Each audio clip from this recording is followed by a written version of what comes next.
Hello again, kids. Okay, so I am actually currently driving up to Taos. We had a family emergency and I had to head up there. So right now I'm in Santa Fe, which of course, they have to start doing the road construction right around the time that school starts. I don't know why this is. I think this is like some kind of a, I think it's a law. It must do road construction at the most inconvenient time of the year. But anyways, I wanted to talk today a little bit about this letter that Steven Avery supposedly sent to In Touch magazine.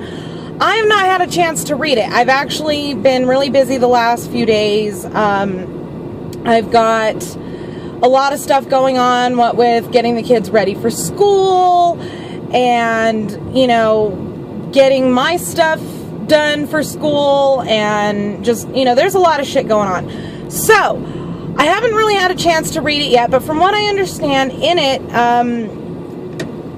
Steven apparently criticizes String and Buting's defense of him. Now, here's what you guys don't seem to understand. One of the ways that Steven Avery could possibly get a new trial would be to file an appeal using the concept of ineffective counsel.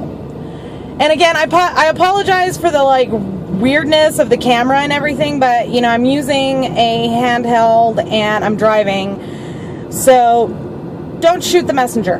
But anyways, Steven Avery would have a good shot at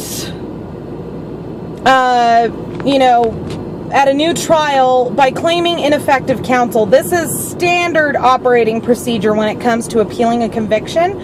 But even if that were not the case, even if he's not going for a new trial based on ineffective counsel, he has a right to not be totally happy with the defense that he received.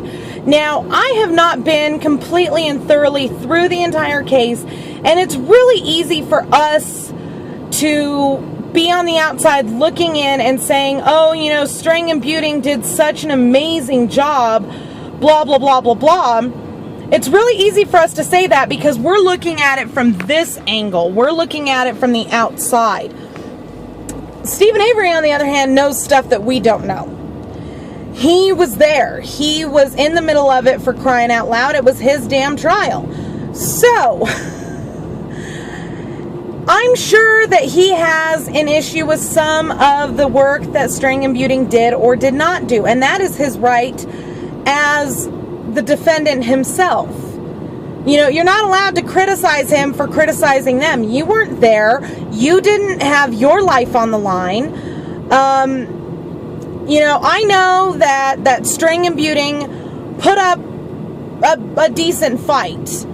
They did. They put up a hell of a fight.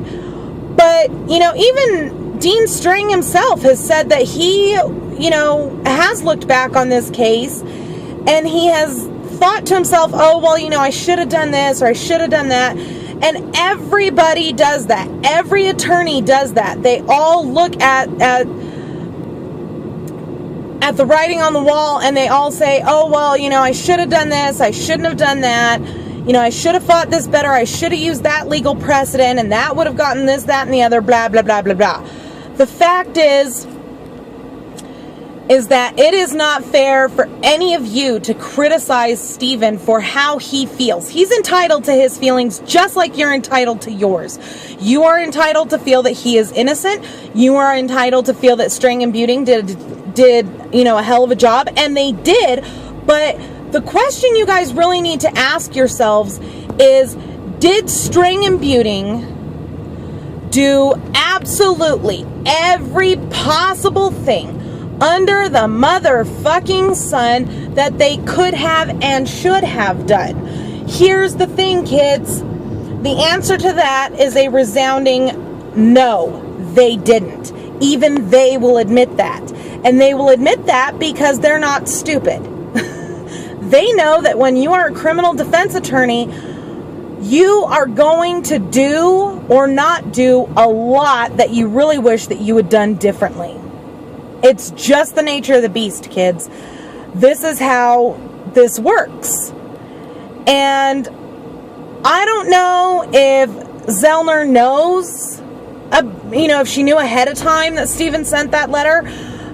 She sure as fuck knows now. I don't know if he was influenced to write that letter. I don't know all that. And I refuse to speculate on such things. The fact is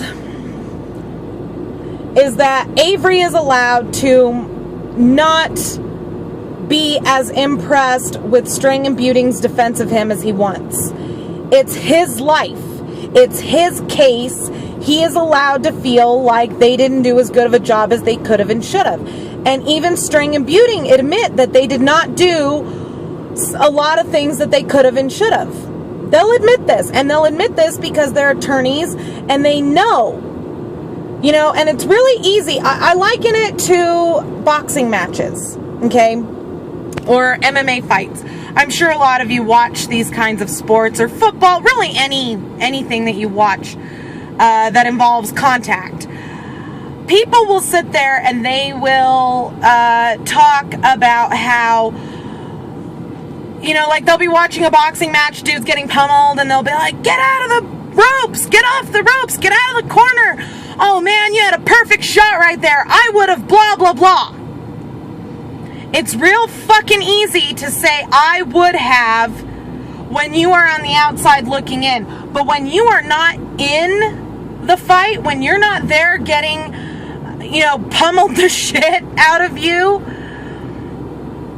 from the get-go, when you're not getting the shit kicked out of you, it's real fucking easy to say I would have.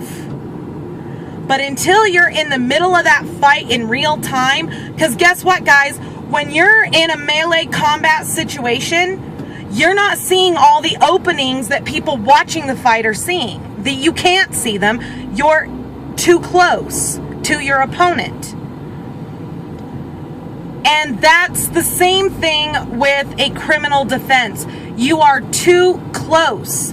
It is real easy for us to look back, knowing what we know about the case, knowing about the Denny motion and how that was going to affect everything, yada, yada, yada. It's real easy for us to say, I would have, blah, blah, blah, or they did as good of a job as they could have when you were not there in the middle. It is a hard fucking thing being a lawyer. It really is.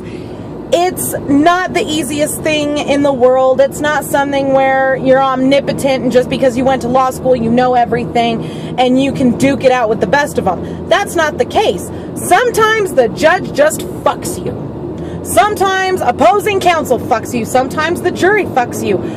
It is very easy for us to look back over all of these court rulings and court filings and all that other shit and say, oh, well, I would have and I could have and blah, blah, blah, when you were not there.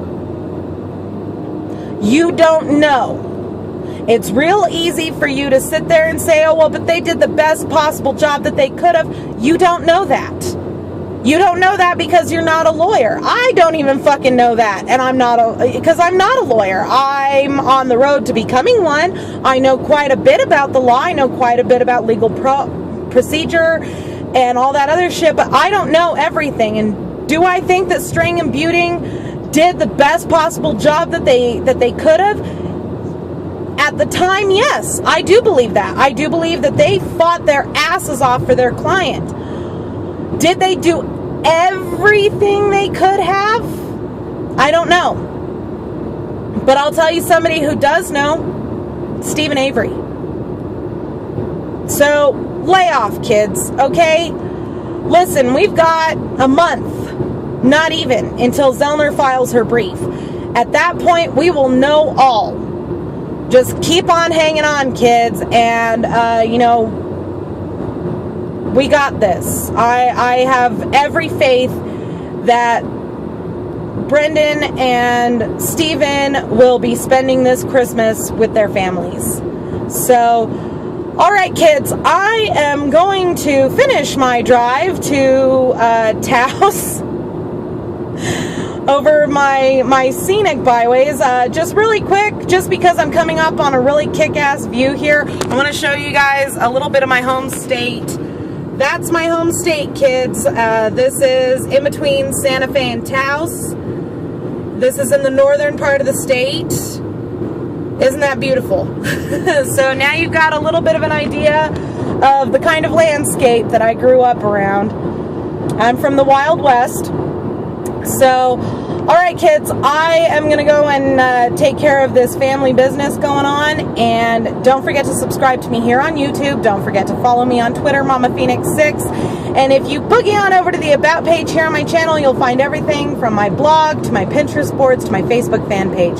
Thank you all very much for watching, and we'll see you soon.